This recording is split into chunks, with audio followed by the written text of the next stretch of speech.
कृष्ण, आपण आता चालू करूया.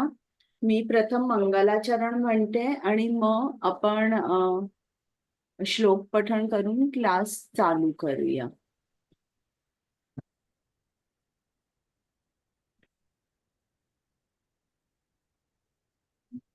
हरे कृष्ण.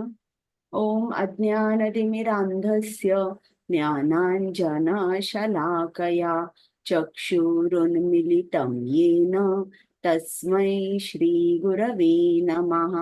श्रीचैतन्यमनोभीष्टं स्थापितं येन भूतले स्वयं रूप गदामह्यं ददाति स्वपदान्तिकं.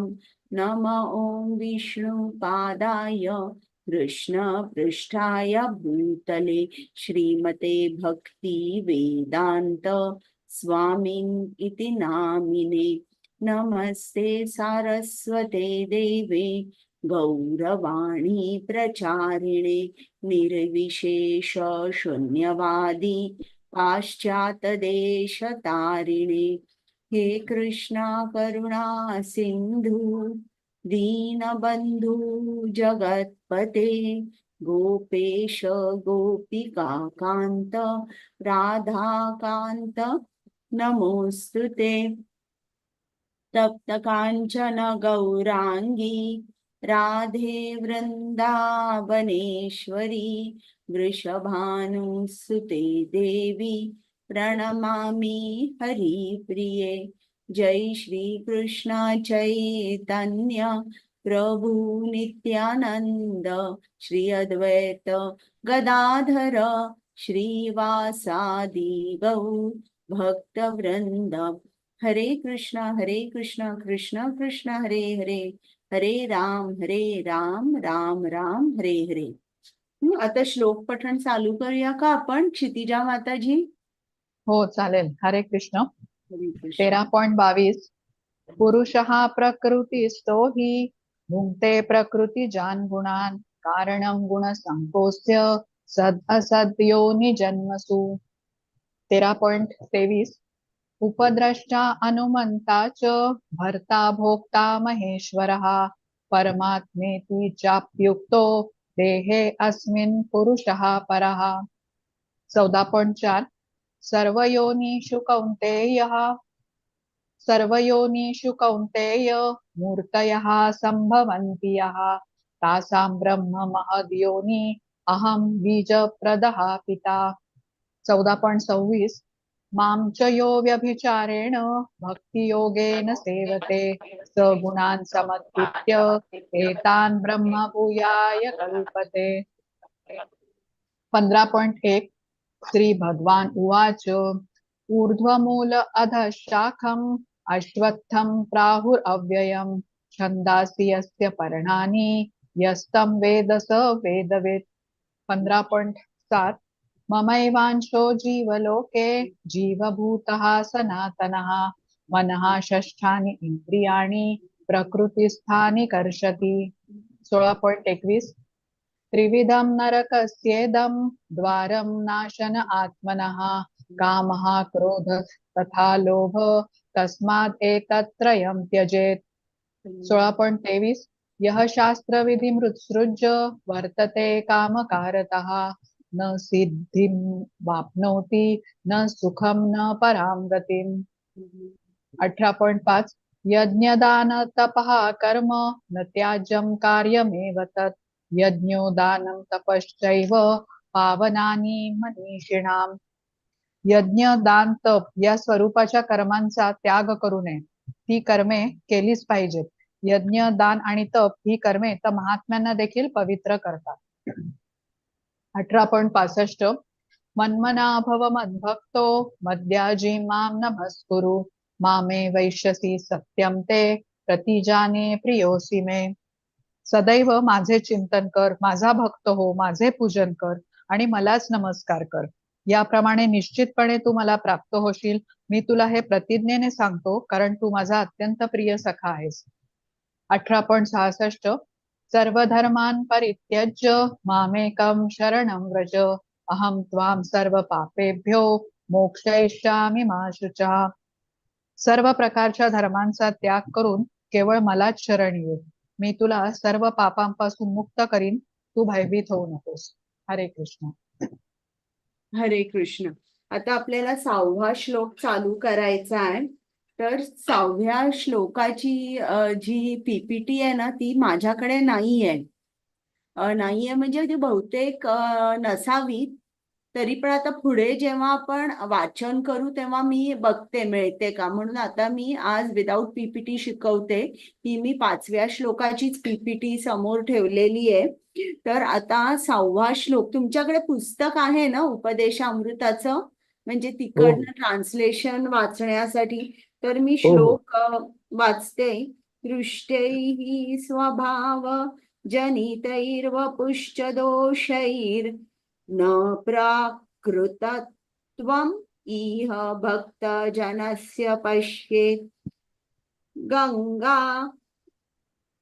अंबसां न खलु बुद्बुत्सेना पंकैर् ब्रह्म द्रवत्वम् अपगच्छति नीरधर्मैः. आता त्याचा अनुवाद वाचायचा आहे. क्षितिजा माताजी. हाँ, हरे कृष्ण. अनुवाद द्वारा श्रीला प्रभुपाद की जय.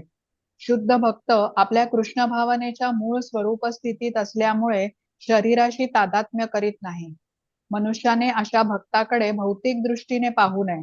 भक्त नीच कुळात जन्मलेला असो, त्याचा शरीराचा वर्ण चांगला नसो, त्याचे शरीर कुरूप अथवा दुर्बल अथवा रोगग्रस्त असो, आपण अशा कोणत्याही गोष्टीला महत्व देऊ नये. साधारण दृष्टीला शुद्ध भक्ताच्या शरीरात अशी व्यंग्य स्पष्ट दिसत असतील, परंतु त्याच्यामध्ये अशी तथाकथित व्यंग्य असली तरीही त्याचे शरीर दूषित होऊ शकत नाही. शुद्ध भक्ताचे शरीर गंगेच्या पाण्याप्रमाणे असते. कधी कधी पावसाळ्यात गंगेचे पाणी बुडबुडे, पेस व चिखलाने भरून जाते, तरी सुद्धा ते दूषित होत नाही. आध्यात्मिक ज्ञानात प्रगती असलेले लोक पाण्याचे बाह्य स्वरूप न बघता गंगेत अवश्य स्नान करतात. हरे कृष्ण. तर आता बघा, हा जो श्लोक आहे 6वा श्लोक, या श्लोकामध्ये सांगितलंय की आपलं जे एक आउटलुक असतं, ते भौतिक आउटलुक असतं. जेव्हा आपण एखाद्या भक्ताकडे बघतो तेव्हा आपल्याला ती सवयच झाली असते की हा कुठल्या गावचा आहे किंवा याच्यावर काय संस्कार झाले, हा कुठल्या कुळात जन्मलेला आहे, याची जात काय आहे. तर हा जो मटेरियल आउटलुक आहे, भौतिक आउटलुक आहे, अशा आउटलुक नी जेव्हा आपण एखाद्या शुद्ध भक्ताकडे बघतो तेव्हा आपण न कळत वैष्णव अपराध करतो. तर इकडे आपल्याला सावधान राहिलं पाहिजे. तर 6व्या श्लोकात ते सांगितलेलं आहे की तुम्ही सावधान राहा. खूप जो एखादा शुद्ध भक्त असतो त्याचं शरीराकडे काही लक्ष नसतं, तो इतका बुडून गेलेला असतो कृष्ण भावनेत. मी तुम्हाला भगवद्गीता आपण शिकत असताना जड भारताचं उदाहरण दिलं होतं. तुम्हाला आठवतं का जड भारत कोण होता? ते कोण सांगेल मला? जड भारत कोण होता? भरत महाराजांचा तिसरा जन्म, हा, म्हणजे मध्ये हरणाचा आणि मग जड भारत. बरं. आणि त्याला जड का म्हणत होते हे पण तुमच्या लक्षात आहे का? हा, जड भारत अशासाठी म्हणत होते की ते सर्वसामान्य माणसांसारखा ते राहत नव्हते, गप्प असायचे. म्हणजे वरून ते असं भ्रमिष्ट जरी वाटत असले तरी आतून ते सदैव हा, भगवंतांचं चिंतन करीत होते. बरोबर. तर ते कसे होते की त्यांचे केस नेहमी वाढलेले असायचे, नख वाढलेली असायची, दाढी वाढलेली असायची. कोणी काही प्रश्न विचारले तर उत्तर द्यायचे नाही. तर अशा तऱ्हेने प्रत्येकांना असं वाटत असे की हा जो जड भारत आहे हा वेडा आहे. त्याला त्याच्या वडिलांनी सुद्धा खूप शिकवायचा प्रयत्न केला. त्याचे वडील होते हे मोठे ब्राह्मण होते. मोठे म्हणण्यापेक्षा विद्वान ब्राह्मण होते. आणि त्यांनी सुद्धा त्याला शिकवायचा प्रयत्न केला, परंतु ते ऍक्टिंग करत होते की मला काही येतच नाही म्हणून. हा, म्हणजे त्यांना काय वाटत होतं की मला एकट्याला, तुम्ही सर्वजण सोडा, आता माझ्या गेला जन्म जो हरणाचा झाला तो का झाला, कारण माझं पतन झालं, कुठेतरी मला भौतिक आसक्ती होती. आता मला भौतिक आसक्ती अजिबात नकोय, मला एकटं सोडा, मी आणि कृष्ण. हा, आणि ते सदैव कृष्णामध्ये लीन असायचे. आपण असंही म्हणू शकतो की समाधी अवस्था, जी शेवटची अवस्था आहे ना अष्टांग योगामध्ये, जणू काही तीच त्यांनी गाठली होती अगदी.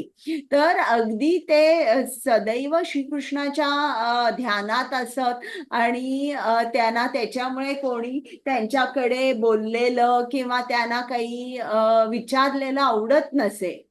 हा, आणि त्यांना फरक पडत नव्हता, लोक त्यांना काय म्हणतायत, मूर्ख म्हणू दे नाही तर आणि काय म्हणू दे. पण इतर लोकांचा जो आउटलुक होता त्यांच्याकडे, तो कसा होता, भौतिक होता. की हा हा काय, हा मूर्ख माणूस आहे, नोकरी करत नाही, काय व्यवसाय करत नाही, वेड्यासारखा घरी बसलेला असतो. तर अशा तऱ्हेने आपल्याला या श्लोकात सांगितलंय की तुम्ही सावधान राहिलं पाहिजे. आता आपण बघितले 3 अधिकारी बघितले, एक कनिष्ठ, एक मध्यम आणि एक उत्तम अधिकारी. तर कनिष्ठ अधिकारी कसा असतो, आपण असं म्हणूया की तो एक भौतिक भक्त आहे. म्हणजे भौतिकाकडे त्याची ओढ आहे आणि तो कृष्णाकडे आलाय, पण भौतिकाची आसक्ती त्याला खूप आहे. आणि त्याची श्रद्धा कशी असते, कोमल असते. जो उत्तम अधिकारी आहे तो कसा असतो, उत्तम अधिकारी जो असतो तो कनिष्ठच्या एकदम विपरीत असतो. तो कसा असतो, आता जरा सुद्धा त्याला भौतिक आसक्ती नसते, त्याला फक्त कृष्णाची आसक्ती असते. आणि त्याची निष्ठा, त्याची श्रद्धा जी आहे ती पूर्ण तऱ्हेने पूर्ण पक्व झालेली असते. आणि जरी एखादा द्वेष करणारा माणूस असेल तरी त्याला सुद्धा तो कृष्ण कमलचरणापर्यंत घेऊन जाऊ शकतो. आणि त्याची एक खूप स्ट्रॉंग म्हणूया किंवा इंटेन्स मनोकामना असते, खूप तीव्र मनोकामना असते की मला कृष्णाला नेहमी प्रसन्न ठेवायचंय, मला माझ्या गुरूंच्या उपदेशांचं पालन करायचंय. तर असा हा उत्तम अधिकारी असतो. आणि कनिष्ठ आणि उत्तम यांच्या मधला जो असतो त्याला मध्यम अधिकारी म्हणतो. आणि तो कसा असतो, तो फरक बघतो, हा भक्त आहे, हा भक्त नाहीये. तो सर्वांकडे अगदी त्याची करुणा असते, पण जे द्वेषी असतात त्यांच्यापासून तो लांब राहतो. उत्तम अधिकारी द्वेषी जरी असेल तरी त्या जे द्वेषी आहेत त्यांना तो कृष्ण कमलचरणात पर्यंत घेऊन येतो. तर अशा तऱ्हेने हे 3 अधिकारी आपण बघितले, कनिष्ठ, मध्यम, उत्तम. तर जेव्हा हे जे भक्त आहेत तर त्यांचा जो मी म्हटलं तसं एक मटेरियल आउटलुक असतो की आमका आमका भक्त आपण बघतो की हा काय शिकलाय. हा, आपण आपलं लक्ष जातं, कळत न कळत त्याच्या भक्तीकडे आपण कमी बघतो. हा काय शिकलाय, हा कुठल्या देशातून आलेला आहे, याचा याच्यामध्ये किती राग आहे, किंवा हा किती खातो ना, असे असे आपण जे त्याच्यामधले दोष आहेत ना, त्याच्याकडे आपलं पहिल्यांदा लक्ष जातं आणि न कळत आपण त्या भक्ताची निंदा करतो. साधू निंदा, हे दोष बघणं म्हणजे निंदाच झाली. तर हे आपल्याला या श्लोकामध्ये सांगितलंय, हे पूर्ण टाळायचंय. एकदा दोन संन्यासी श्रील प्रभुपादांचे शिष्य, दोन संन्यासी होते, ते वृंदावनला गेले.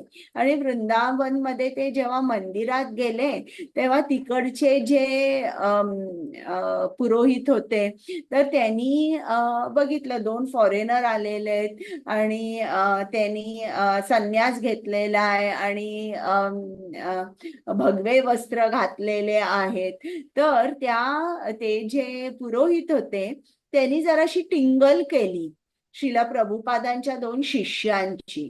त्यांनी त्या शिष्यांना काय सांगितलं की तुम्ही रोज मनापासून हरे कृष्ण महामंत्राचा जप करा. अगदी रेग्युलरली जप जर तुम्ही केला हरे कृष्ण महामंत्राचा, तर पुढच्या आयुष्यात तुम्हाला आमची जी पोझिशन आहे, आम्ही जे पुरोहित आहोत ते तुम्ही होऊ शकाल. असं त्यांनी झालं. ते संन्यासी गप्प बसले. मग नंतर त्यांनी प्रभुपादांना सांगितलं की आज आम्ही मंदिरात गेलो होतो आणि जे दोन तिकडे गुरुजी होते त्यांनी आम्हाला असं असं सांगितलं. तर प्रभुपादांना राग आला. ते म्हणाले की तुम्ही जा आणि हे जे दोघं गुरुजी ज्यांनी तुम्हाला सांगितलं त्यांना सांगा की तुम्ही अर्च विग्रहाची जी पूजा तुम्ही करता, डेटी वर्शिप, त्याच्यावर तुम्ही कॉन्सन्ट्रेट करा, म्हणजे पुढच्या जन्मात तुम्ही इस्कॉन मध्ये एक भक्त म्हणून ओळखले जाल. तर बघितलं, आता इकडे ते जे दोन गुरुजी होते त्यांनी काय बघितलं, त्यांनी न कळत काय बघितलं की हे दोघं संन्यासी फॉरेनर आहेत.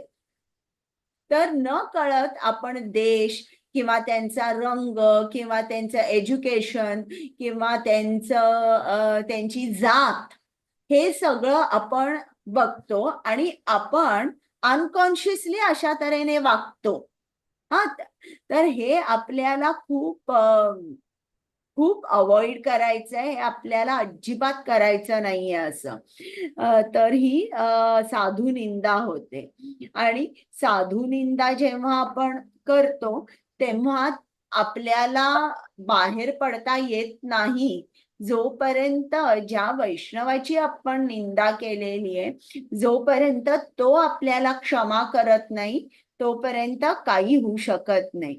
आता तुम्हाला ते दुर्वासा आणि अंबरीश महाराजांची गोष्ट माहिती आहे ना? हो की हो नाही तेवढं सांगा. हो हो. तर आता समजा जर आपण कृष्ण भावना भावित असू आणि आपण काही पाप केले असतील, तर हे पाप जेव्हा आपण हरिनामाचा जप करतो, हरे कृष्ण महामंत्राचा जप करतो, तेव्हा हे जे आपण केलेले पाप आहेत हे धुवून जातात हरिनाम मंत्राने, हरिनाम मंत्राने. पण समजा जर आपण एखाद्या वैष्णवाप्रती कुठलाही वैष्णवाप्रती आपण अपराध केला किंवा त्याची निंदा जर आपण केली, तर मात्र आपल्याला काही करता येत नाही. आपले कितीही हरिनाम घेतलं तरी आपल्याला त्याचे परिणाम भोगावेच लागतात. ज्याप्रमाणे दुर्वासा मुनींना कृष्णाने सांगितलं की माझंच सुदर्शन चक्र आता मी त्या परत घेऊ शकत नाही, तुला फक्त अंबरीश महाराजच वाचवू शकतात. आता समजा जर आपल्याला कृष्णाबद्दलच काही शंका असतील की खरोखर कृष्ण एवढा मोठा पूर्ण पुरुषोत्तम भगवान आहे का, ज्याप्रमाणे ब्रह्मदेवांना शंका आली की खरोखर हा छोटासा जो मुलगा आहे तो डाव्या हातामध्ये त्यांनी दही भात घेतलेला आहे आणि आपल्या मित्रांना तो देत आहे. खरोखर हा पूर्ण पुरुषोत्तम भगवान असू शकेल का? हा, आणि अशी त्यांनी कृष्णाच्या प्रती त्यांना शंका आली. तर अशा त्यांना शंका आली आणि मग ती ब्रह्मविमोहन लीला झाली, जिकडे ब्रह्मदेवानी श्रीकृष्णाचे सगळे बालगोप सर्व गायी पळवल्या आणि मग तिकडे स्वतः कृष्ण एकटेच राहिले आणि मग त्यांनी विस्तार केला आणि पूर्वी जितक्या गायी होत्या, जितके गोप होते, तितकेच सगळे गोप तिकडे निर्माण झाले. तर मग हे जेव्हा ब्रह्मदेवानी बघितलं तेव्हा ब्रह्मदेवानी क्षमा याचना केली आणि श्रीकृष्णाने लगेच क्षमा केली. तर श्रीकृष्णाप्रती जर आपल्याला शंका असेल तर एखाद्या वेळेस चालेल, कृष्ण आपल्याला क्षमा करतील, कृष्ण आपल्याला क्षमा करतील. पण जर एखाद्या वैष्णवाप्रती जर आपण निंदा केली किंवा त्याच्याप्रती आपण एक अपराध केला तर मात्र कृष्ण आपल्याला त्याच्यातून वाचवत नाही. तर आपल्याला अशा तऱ्हेने लक्षात ठेवायचं की हे जे आपण अपराध करतो ते अपराध केल्याने पुढे काय परिणाम आपल्याला भोगावे लागतील.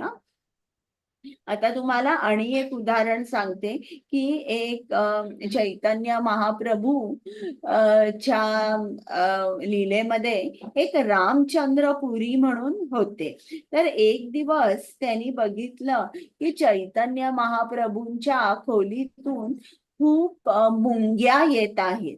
तर त्यांनी जेव्हा बघितल्या की खूप मुंग्या येत आहेत तेव्हा त्यांनी चैतन्य महाप्रभूला म्हटलं की तुम्ही तुमच्या खोलीमध्ये लाडू, गुलाबजाम किंवा असे कुठले तरी गोड पदार्थ ठेवले असतील आणि जर तुम्ही गुलाबजाम वगैरे ठेवले, गोड पदार्थ ठेवले नसते तर इकडे मुंग्या आल्याच नसता, दिसल्या नसत्या.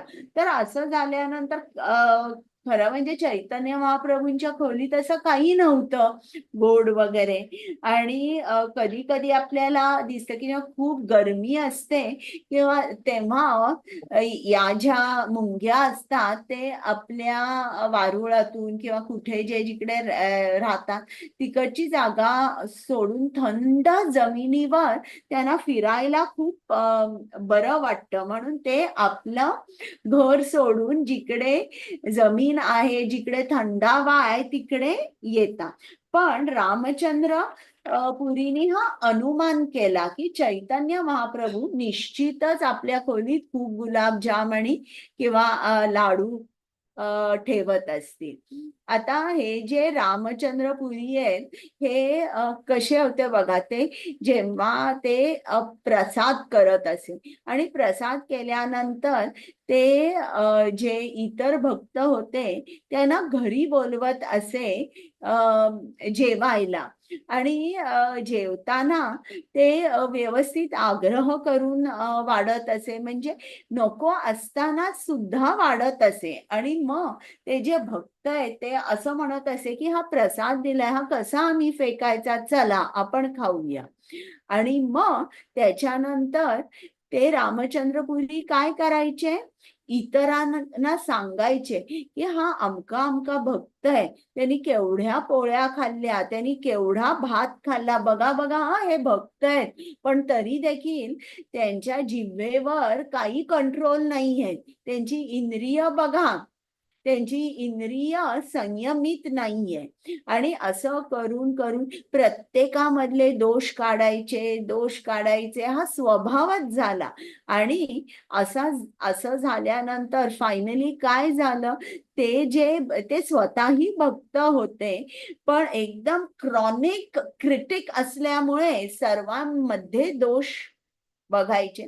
तर हळूहळू त्यांची जी रुची होती भक्तीसाठी, ती रुची हळू कमी कमी व्हायला लागली आणि शेवटी इतकी कमी झाली की त्यांनी या वैष्णवांचा संगच सोडला. आणि जेव्हा ते या सर्व वैष्णवांना सोडून गेले तेव्हा इतर जे भक्त होते, जे वैष्णव होते, त्यांना हाय वाटली. म्हणजे हाय म्हणजे त्यांना, अरे वा, बरं झालं हे गेले, हा माणूस गेला. त्यांना म्हणजे दे वर रिलीव्ह. खूप त्यांना बरं वाटलं की हा माणूस गेला. तर आपल्याला लक्षात ठेवलं पाहिजे, जेव्हा आपण दुसऱ्यांमधले दोष बघतो, स्पेशली जे भक्त आहेत, दोष कोणाचेच बघू नये, पण जे भक्त आहेत त्या भक्तांमध्ये जेव्हा आपण दोष बघतो तेव्हा काय होतं, हे जे रामचंद्रपुरी आहेत त्यांच्या प्रमाणे शेवटी शेवटी आपण साधू संघातून सुद्धा बाहेर पडतो आणि आपल्याला नामाची जी रुची असते किंवा भक्तीमध्ये जी रुची निर्माण झालेली असते ती पूर्णपणे जाते आणि आपण काय होतो, परत भौतिकवादी होतो. आता आध्यात्मिकवादी आपण होत नाही. तर हे जे आहे आपल्याला लक्षात ठेवलं पाहिजे की साधू निंदा जी आहे ती आपण सर्व प्रकारे टाळली पाहिजे. मग आता तुम्हाला आणि एक उदाहरण देते रामानुजाचार्यांचं. आता रामानुजाचार्य हे खूप मोठे वैष्णव होते आणि त्यांच्याच ग्रुपमधले जे काही इतर भक्त होते त्यांना रामानुजाचार्यांबद्दल मत्सर वाटत असे आणि त्यांच्यावर एकाने त्यांना विष देऊन मारण्याचा प्रयत्नही केला. पण ते त्यांना समजलं की असा असा प्लॅन होणार आहे, आपल्याला मारायचा प्रयत्न चालू आहे, कट रचलेला आहे. तेव्हा त्यांनी त्या भक्तांना सोडून ते पुढे गेले. तर अशा तऱ्हेने त्यांना अनेक चॅलेंजेस ना सामोरं जावं लागतच लागत होतं. तर एकदा रामानुजाचार्य कावेरी नदीच्या तटावर चालले होते आणि ऑपोजिट डायरेक्शन मधून त्यांचे जे गुरु होते ते येत होते आणि त्यांनी बघितलं रामानुजाचार्य आहेत आणि रामानुजाचार्यांनी बघितलं की आपले गुरु आहेत. तर जेव्हा त्यांची भेट होते तेव्हा जे रामानुजाचार्य आहेत ते सांगतात की असं असं मला माझा जीव घेण्याचा प्रयत्न केला आणि मग ते गुरुंना दंडवत प्रणाम करतात. आपण नेहमी गुरुंना भेटल्यावर त्यांना दंडवत प्रणाम करतो, त्यांचे आशीर्वाद घेतो आणि रामानुजाचार्यांबरोबर सुद्धा रामानुजाचार्यांबरोबर त्यांचे भक्त सुद्धा होते. आणि आता खूप गरमी होती, गरमीचे दिवस होते आणि कावेरी तटावरची जी वाळू होती ती जर तुम्ही कधी बघितलं असेल किंवा जेव्हा खूप गरमी असते तेव्हा ती वाळू सुद्धा एवढी गरम होते की आपल्याला त्याच्यावर पाऊल ठेवायला येत नाही, पाय सुद्धा आपला भाजतो. तर पण अशा कडक उन्हामध्ये तापलेल्या वाळूमध्ये रामानुजाचार्यांनी त्यांच्या गुरूंना दंडवत प्रणाम केला. आणि तेव्हा असं एक एटिकेट होतं किंवा शिष्टाचार आपण म्हणूया की जोपर्यंत गुरु आपल्याला सांगत नाही की आता तुम्ही उठा तोपर्यंत शिष्य दंडवत प्रणामच करतो. तर रामानुजाचार्य दंडवत प्रणाम करतायत एटिकेट प्रमाणे. आणि असं झाल्यानंतर त्यांना खूप गरम व्हायला लागतो, त्यांचं जणू काय शरीर आपण म्हणूया भाजू लागतं.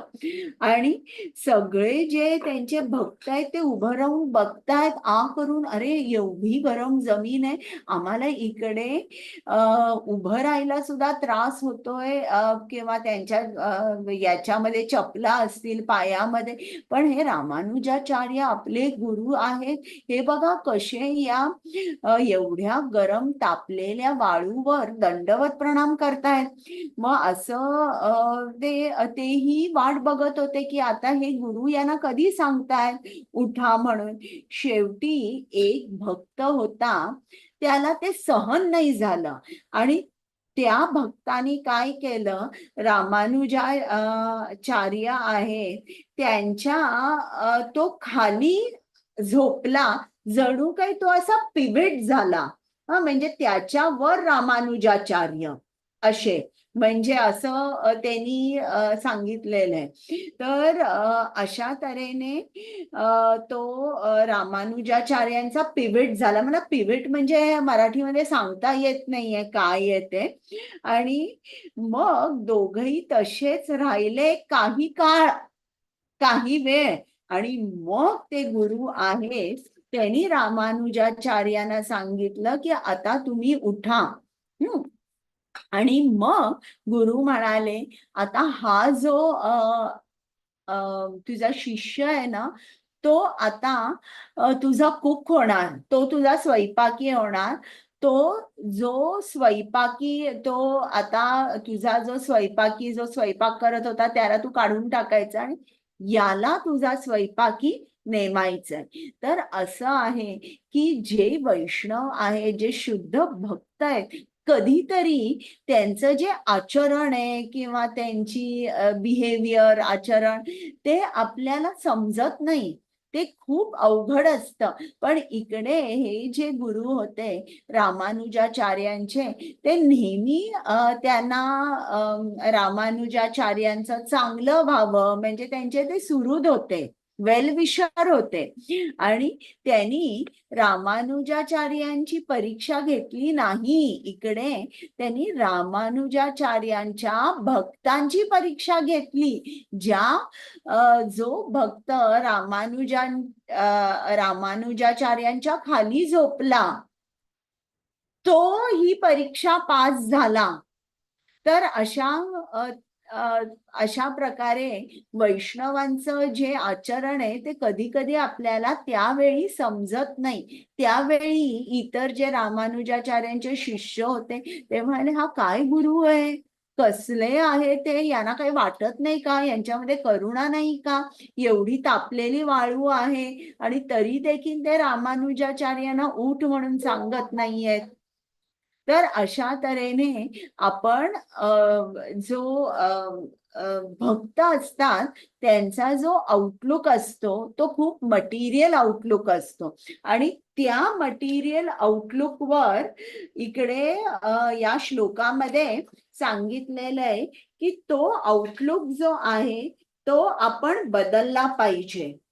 तो जर आपण आउटलुक बदलला नाही तर मग आपण साधुनिंदा करतो की जो अपराध होतो आणि त्याच्यामुळे मग आपण आपली प्रगती होऊ शकत नाही. प्रगती तर सोडाच, आपली अधोगती होते.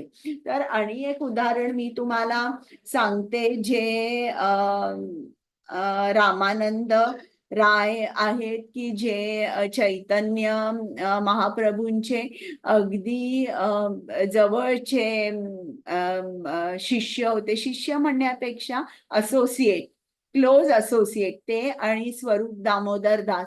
जर तुम्ही कधी इस्कॉन मंदिरात बघितलं असेल तर कधी, म्हणजे प्रत्येक इस्कॉन मंदिरामध्ये असं असतं असं नाही, पण इकडे मुंबईला राधा गोपीनाथ मंदिरामध्ये ऑल्टरवर जरासं खाली चैतन्य महाप्रभूचा एक अर्चविग्रह आहे आणि बाजूला दोघं बसलेले, त्यातले एक रामानंद राय आणि दुसरे जे स्वरूप दामोदर दास. तर काही काही ठिकाणी असं म्हटलंय की हे जे रामानंद राय आहेत हे कृष्ण लीलेमध्ये विशाखा देवी म्हणून होते आणि काही ठिकाणी लिहिलंय की ते ललिता सखी म्हणून श्रीमती राधाराणीच्या सगळ्यात जवळची सखी जी होती ललिता सखी ते होते. तर अशा ठिकाणी दोन ठिकाणी दिलेलं आहे. पण हे जे रामानंद राय होते हे कोण होते? हे मोठे होते, गव्हर्नर होते. तर इकडे त्यांनी म्हटलंय की पश्चिम आणि पूर्व गोदावरीचे ते गव्हर्नर होते आणि ते खूप मोठे होते, खूप विद्वानी होते आणि जेव्हा चैतन्य महाप्रभू दक्षिण भारताच्या टूरवर गेले तेव्हा त्यांना सार्वभौम भट्टाचार्यांनी सांगितलं की तिकडे साऊथ मध्ये एक खूप मोठे कृष्णाचे भक्त आहेत रामानंद राय आणि ते गव्हर्नर पण आहेत, तुम्ही त्यांना जरूर भेटा म्हणून. आणि चैतन्य महाप्रभू हे रामानंद रायना भेटले. गोदावरी नदीच्या तटावर ते भेटले आणि त्यांचं खूप मोठं आणि खूप खोल डिस्कशन झालं श्री कृष्णांच्या ज्या लीला आहेत गोपिकांबरोबर. तर खूप त्यांचं अगदी डीप डिस्कशन झालं आणि रामानंद चैतन्य प्रभूंनी जो रोल घेतला तो म्हणजे एका शिष्याचा रोल घेतला आणि रामानंद राय जे होते त्यांनी इन्स्ट्रक्टरचा किंवा गुरुचा रोल घेतला आणि ते सांगत होते की श्रीकृष्णाचे जी गुह्य लीला आहे त्याबद्दल ते चैतन्य महाप्रभूंना सांगत होते. पण रामानंद राय म्हणाले की मी जे काय बोलत होतो हे माझ्या बुद्धीने बोलत नव्हतो मी, हे हा जो इंटेलिजन्स मला ज्या इंटेलिजन्सनी बोललो, ज्या बुद्धीने मी बोललो ती बुद्धी मला चैतन्य महाप्रभूंनीच प्रदान केली. मग असं जेव्हा बोलता बोलता त्यांनी रामानंद रायनी अनेक श्लोक म्हणून दाखवले आणि त्यांनी खूप म्हणजे जी हायेस्ट डिवोशनल सर्व्हिस आहे, जे माधुर्य रस आपण ज्याला म्हणतो त्याबद्दल त्यांनी चैतन्य महाप्रभूंना ती जी माधुर्य रस जो आहे त्याच्याबद्दल खूप खोलात जाऊन त्यांनी सांगितलं. तर आता आणि मग हे झाल्यानंतर चैतन्य महाप्रभूंनी त्यांना खूप प्रश्न विचारले. तर एक दोनच मी तुम्हाला सांगते की शिक्षणामध्ये सर्वात महत्वाचं किंवा सर्वात महत्वाचं शिक्षण कोणतं आहे? Of all types of education which is the most important education?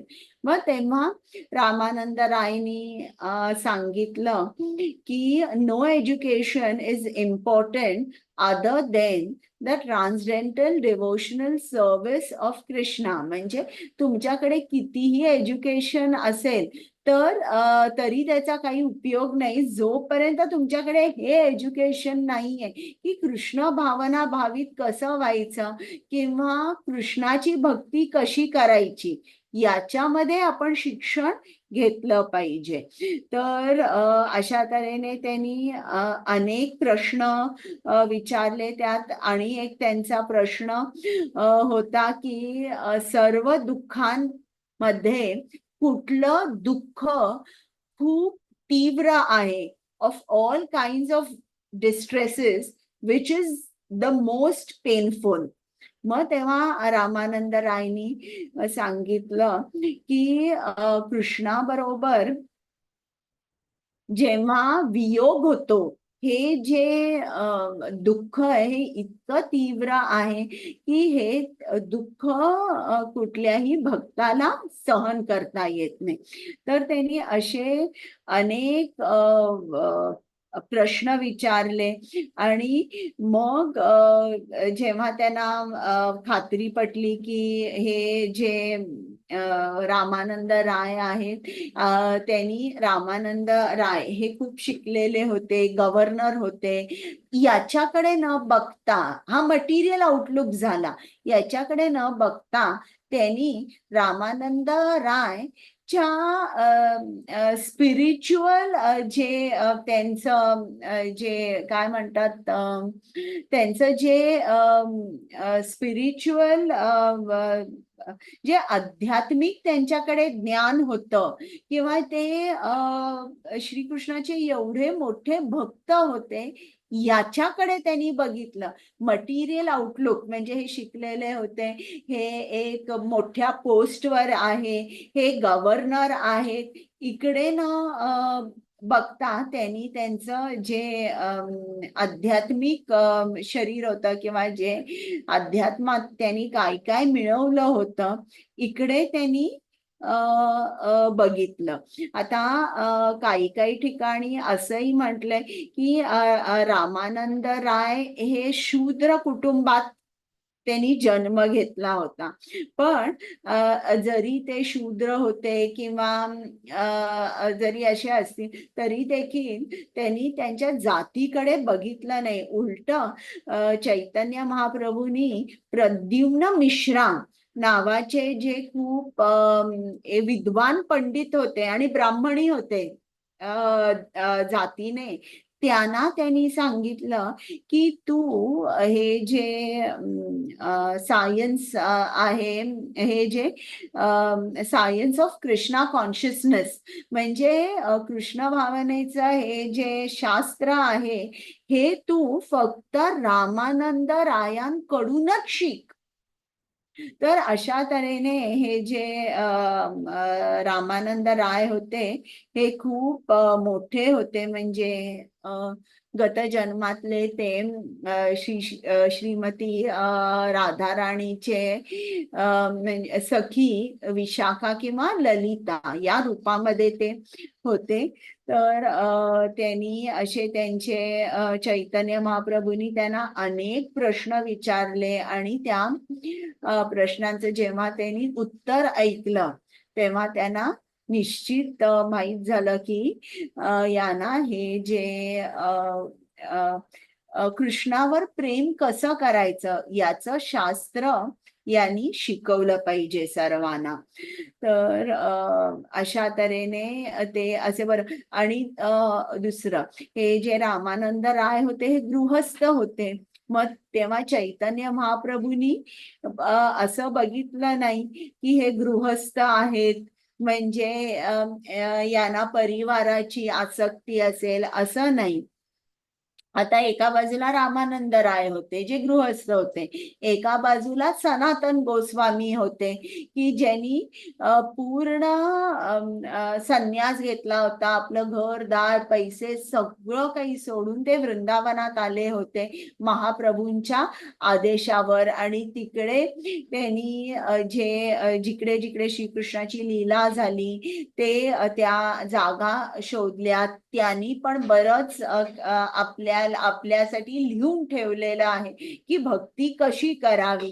तर एका बाजूला हे होते सनातन गोस्वामी ज्यांनी संन्यास घेतला होता, एका बाजूला रामानंद राय होते जे गृहस्थ होते आणि जे गव्हर्नमेंट सर्व्हिस मध्ये गव्हर्नरच्या पोस्टवर होते. पण चैतन्य महाप्रभूंनी त्या दोघांचंही जे वैराग्य आहे ते इक्वल होतं असं ते म्हणत असे. म्हणजे एक संन्यासी जो आहे तो खूप मोठ्या लेवलला आहे आणि रामानंद राय केवळ गृहस्थ आहेत म्हणून आणि नोकरी करतायत, गव्हर्नर आहेत म्हणून ते खूप खाली आहेत असं नाही. तर अशा तऱ्हेने जे खूप मोठे भक्त असतात ते असा भेद करत नाही. तर हे सगळं आता मी तुम्हाला थोडक्यात सांगितलं की या श्लोकामध्ये आपल्याला शिला प्रभुपादांनी काय काय सांगितलंय. आता पुढच्या खेपेला आपण जेव्हा वर्ग घेऊ तेव्हा हा श्लोक वाचू. तसा हा श्लोक खूपच छोटा आहे आणि आता पुढचे श्लोक पण खूप छोटे आहेत. तर 2-3 पानं आहेत. वाचायचं आहे का तुम्हाला सर्वांना आता श्लोक? तर हो मी चालेल ना? हो माता. एक मिनिट मी हे बघते, शेअर करते स्क्रीन.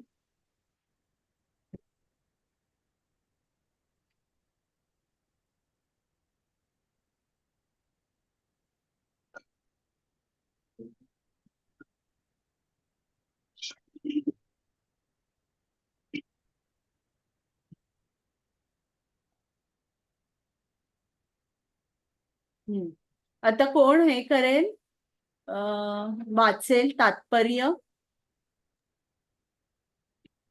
हरे कृष्ण. मी वाचू का माताजी? वाचा वाचा. हरे कृष्ण. श्लोक पण वाचायचं का? नाही, डायरेक्टली तात्पर्य चालू केलं तरी चालेल. चालेल. श्लोक क्रमांक 6. शुद्ध भक्ती करणे अर्थात भगवंतांची दिव्य प्रेममयी सेवा करणे हा आत्म्याचा नैसर्गिक स्वभाव आहे. शुद्ध भक्ती ही मुक्तावस्थेत केली जाते. भगवद्गीतेत 14.26 सांगितले आहे की मां च यो व्याभिचारेण भक्ती योगेन सेवते सगुणान समतीतैतान ब्रह्मभूयाय कल्पते. जो मनुष्य सर्व परिस्थितीत एकनिष्ठ होऊन पूर्णपणे भक्तिमय सेवेमध्ये निमग्न होतो तो तत्काळ त्रिगुणातीत होऊन ब्रह्मस्तरावर आरूढ होतो. अव्याभिचारिणी भक्ती म्हणजे शुद्ध भक्ती होय. भक्तिमय सेवा करणारा मनुष्य भौतिक कामनांपासून मुक्त असला पाहिजे. या कृष्ण भावना आंदोलनामध्ये मनुष्याच्या चेतनेत परिवर्तन झाले पाहिजे. जर चेतनेला भौतिक सुखोपभोगाकडे वळविले तर ती चेतना भौतिक होते आणि जर तिला कृष्ण सेवेकडे वळविले तर त्या चेतनेला कृष्ण भावना म्हणतात. शरणागत मनुष्य भौतिक अभिलाषेविना श्रीकृष्णांची सेवा करतो. अन्याभिलाषिता शून्यम ज्ञानकर्मादि अनावृत्तम. शुद्ध भक्तिमय सेवा जी शरीर व मनाची कार्य व ज्ञान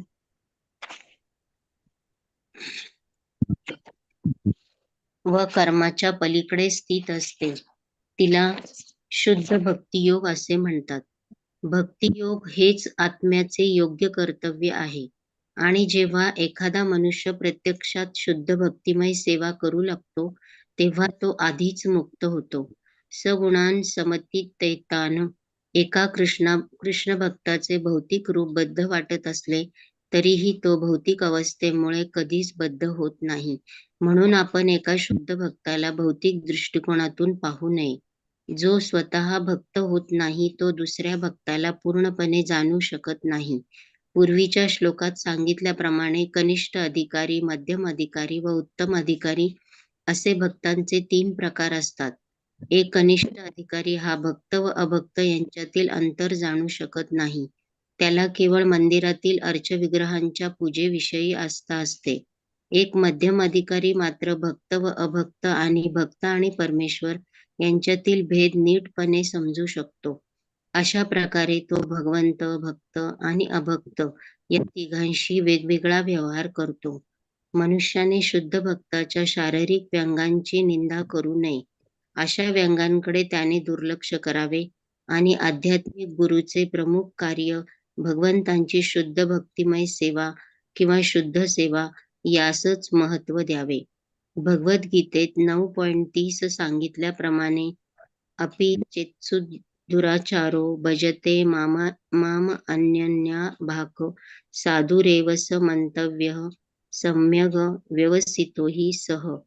जरी कोणी अत्यंत दुराचारी असला तरी तो भक्तिमय सेवेमध्ये निमग्न झाल्यास त्याला साधूच समजले पाहिजे. कारण तो आपल्या निश्चयामध्ये योग्य प्रकारे स्थित झालेला असतो. दुसऱ्या शब्दात त्याला साधारण मनुष्य मानणे चूक आहे. एका शुद्ध भक्ताचा जन्म ब्राह्मण किंवा गोस्वामी कुळात भलेही झाला नसला तरी तो भगवंतांची सेवा करीत असल्यामुळे त्याची उपेक्षा केली जाऊ नये. वास्तविक गोस्वामींचे कुटुंब हे भौतिक गोष्टींवर, जातीवर किंवा आनुवंशिकतेवर आधारलेले असू शकत नाही. गोस्वामी ही पदवी केवळ शुद्ध भक्तच धारण करू शकतो. अशा प्रकारे आपण रूप गोस्वामी आणि सनातन गोस्वामी हे ज्यांचे अग्रणी आहेत अशा 6 गोस्वामींविषयी चर्चा करतो. रूप गोस्वामी आणि सनातन गोस्वामी हे जवळजवळ मुसलमान झाले होते व म्हणून त्यांनी आपली नावे बदलून दबीर खास आणि साकर मल्लिक अशी नावे घेतली होती. परंतु श्री चैतन्य महाप्रभूंनी त्यांना गोस्वामी केले. म्हणून गोस्वामी ही पदवी आनुवंशिक नाही. जो आपल्या इंद्रियांचा स्वामी आहे, जो आपल्या इंद्रियांवर नियंत्रण ठेवू शकतो, तो गोस्वामी. भक्तावर इंद्रियांचे नियंत्रण नसून भक्तच इंद्रियांवर नियंत्रण ठेवीत असतो. म्हणून जरी भक्ताचा गोस्वामी कुटुंबात जन्म झाला नसला तरी त्याला स्वामी किंवा गोस्वामी म्हटले पाहिजे. या सिद्धांतानुसार जे गोस्वामी श्री नित्यानंद प्रभूंचे आणि श्री अद्वैत प्रभूंचे वंशज आहेत ते भक्त निश्चितच आहेत. परंतु जे भक्त इतर कुटुंबांतून आलेले आहेत त्यांच्याशी भेदभाव केला जाऊ नये. खरोखर भक्त पूर्वाचार्याच्या वंशातील असोत किंवा साधारण कुटुंबातील असोत, त्यांना समान वागणूक दिली गेली पाहिजे. एखाद्याने अरे हे तर अमेरिकन गोस्वामी आहेत असे म्हणून त्यांच्याशी भेदभाव करू नये किंवा हे नित्यानंद वंश गोस्वामी आहेत असाही विचार करू नये. कृष्ण भावना आंदोलनातील अमेरिकन वैष्णवांना आम्ही गोस्वामी पद प्रदान केल्यामुळे आमच्या विरुद्ध छुपा विरोध दिसून येत आहे. कधी कधी लोक अमेरिकन भक्तांच्या तोंडावर बोलतात की त्यांचे संन्यासी किंवा गोस्वामी हे पद प्रामाणिक नाही. परंतु या श्लोकातील रूप गोस्वामींच्या कथनानुसार एक अमेरिकन गोस्वामी आणि आचार्यांच्या कुळात जन्मलेल्या गोस्वामींमध्ये काहीच भेद नाही. त्याचप्रमाणे ज्या भक्ताला गोस्वामी ही पदवी मिळाली आहे पण त्याचे पिता ब्राह्मण नाहीत किंवा नित्यानंद प्रभू अथवा अद्वैत प्रभू यांच्या कुळातील गोस्वामी नाहीत, त्याने गर्वाने फुगून जाऊन असे समजू नये की आपण गोस्वामी झालो आहोत. त्याने नेहमी लक्षात ठेवावे की भौतिक दृष्टीने गर्विष्ठ होताच आपले पतन होईल. हे कृष्ण भावना आंदोलन म्हणजे एक दिव्य विज्ञान आहे आणि त्यामध्ये मत्सराला किंचितही स्थान नाही. जे मत्सरापासून पूर्णपणे मुक्त आहेत, परम निर्मत्सराणाम अशा परमहंसांकरिता हे आंदोलन आहे. कोणीही मत्सरी असू नये, मग तो गोस्वामींच्या कुळातला असो किंवा त्याला गोस्वामी हे पद दिलेले असो. एखादा मनुष्य मत्सरी होताच तो परमहंसांच्या स्तरावरून पतित होतो. जर आपण वैष्णवाच्या शारीरिक अंगांना महत्त्व दिले तर आपण जाणून घेतले पाहिजे की आपण त्या वैष्णवाच्या चरण कमलांशी अपराध करीत आहोत. वैष्णवांच्या चरण कमलांप्रती केलेला अपराध अत्यंत गंभीर असतो. हरे खरोखर कृष्ण. आता आणि कोणाला वाचायचं आहे का? हरे कृष्ण माताजी. हरे कृष्ण. मी वाचू?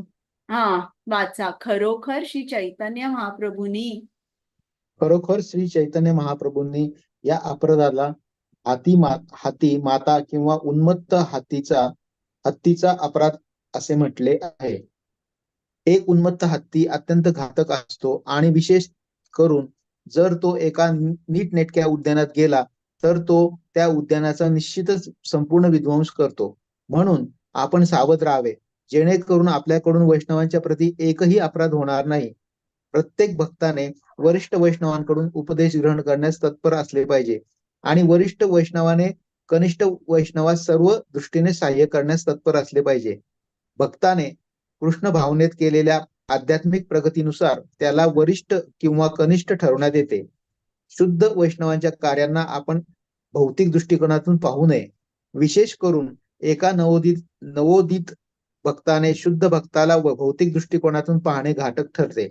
म्हणून आपण शुद्ध भक्ताचा बाह्यकारी व्यवहार पाहू नये परंतु त्याचा अंतरंग भाव पाहण्याचा प्रयत्न करावा व तो भगवंताच्या दिव्य सेवेत कसा संलग्न झाला आहे ते समजून घ्यावे. अशा प्रकारे आपण एका शुद्ध भक्ताला भौतिक दृष्टिकोनातून पाहणे टाळू शकतो व क्रमशः स्वतः शुद्ध भक्त होऊ शकतो. जे लोक कृष्ण भावना ठराविक लोकांपुरतीच किंवा ठराविक भक्तांपुरतीच किंवा ठराविक प्रदेशापुरतीच मर्यादित आहे असे समजतात, त्या लोकांमध्ये भक्तांच्या बाह्य स्वरूपास अनावश्यक महत्व देण्याचा कल दिसून येतो. असे नवीन भक्त प्रगत भक्ताच्या उत्कृष्ट सेवेचे महत्व समजू शकत नाही व महाभागवताला स्वतःच्या स्तरावर आणण्याचा प्रयत्न करतात. सर्व जगभर कृष्ण भावनेचा प्रचार करताना आम्हाला नेमकी हीच अडचण येते. दुर्दैवाने आमच्या भोवती नवसाधक गुरुबंधूंचा गराडा पडलेला आहे, जे जगभर कृष्ण भावनेचा प्रसार करण्याच्या असाधारण कार्याचे महत्व समजू शकत नाहीत. ते केवळ आम्हाला त्यांच्या स्तरावर खेचण्याचा प्रयत्न करतात आणि प्रत्येक बाबतीत आमच्यावर टीकेची झोड उठवतात. आम्हाला त्यांच्या बालिश कृत्यांची व अल्पज्ञानाची कीव येते. भगवंताच्या व्यक्तिगत सेवेत संलग्न असलेल्या शक्तिसंपन्न मनुष्याला सर्वसाधारण मनुष्याप्रमाणे वागू नये, कारण असे म्हटले आहे की श्रीकृष्णाने शक्ती संपन्न केल्याविना कोणालाही अखिल जगभर कृष्ण भावनेचा प्रचार करता येणार नाही. जेव्हा मनुष्य अशा प्रकारे एका शुद्ध भक्ताची निंदा करतो, जेव्हा तो एक गंभीर अपराध, वैष्णव अपराध करीत असतो, ज्यांना कृष्ण भावनेत प्रगती करायची आहे, अशा लोकांकरता हा अपराध फारच बाधक आणि घातक ठरतो. वैष्णवांच्या चरण कमलाप्रती अपराध केल्यास मनुष्याला कोणताही आध्यात्मिक लाभ होऊ शकत नाही. म्हणून प्रत्येकाने सावध राहिले पाहिजे, जेणेकरून तो एका शक्ती संपन्न वैष्णवाच्या प्रती किंवा शुद्ध वैष्णवांच्या प्रती अपराध करणार नाही. शक्ती संपन्न वैष्णवाला आपण काही उपदेश करू शकतो किंवा त्याच्या वागणुकीत सुधारणा घडू शकतो किंवा त्याच्या चुकीला दुरुस्त करू शकतो असे समजणे हा अपराध ठरतो. नवोदित वैष्णव व प्रगत वैष्णव यांच्या कार्यावरून आपण त्यांच्यातील भेद समजू शकतो. प्रगत वैष्णव नेहमीच आध्यात्मिक गुरु म्हणून स्थित असतो व नवसाधक भक्ताला त्याचा शिष्य समजले जाते. शिष्याने कधीही गुरुला उपदेश करू नये व गुरुने अशा लोकांकडून सल्ला घ्यायची गरज नाही जे त्याचे शिष्य नाहीत. श्रील रूप गोस्वामींना 6व्या श्लोकात सांगितलेल्या उपदेशाचे हेच सार आहे. सार होय. कृष्ण. हरे कृष्ण. बरं, सगळ्यांना समजला का? काही प्रश्न आहेत का तुम्हाला? एक विचारू माताजी? हा, विचारा. आता आपण हा श्लोक शिकलो, याच्यामध्ये मुख्य भर तर वैष्णव निंदा करू नये किंवा भक्तांचं बाह्य स्वरूप बघू नये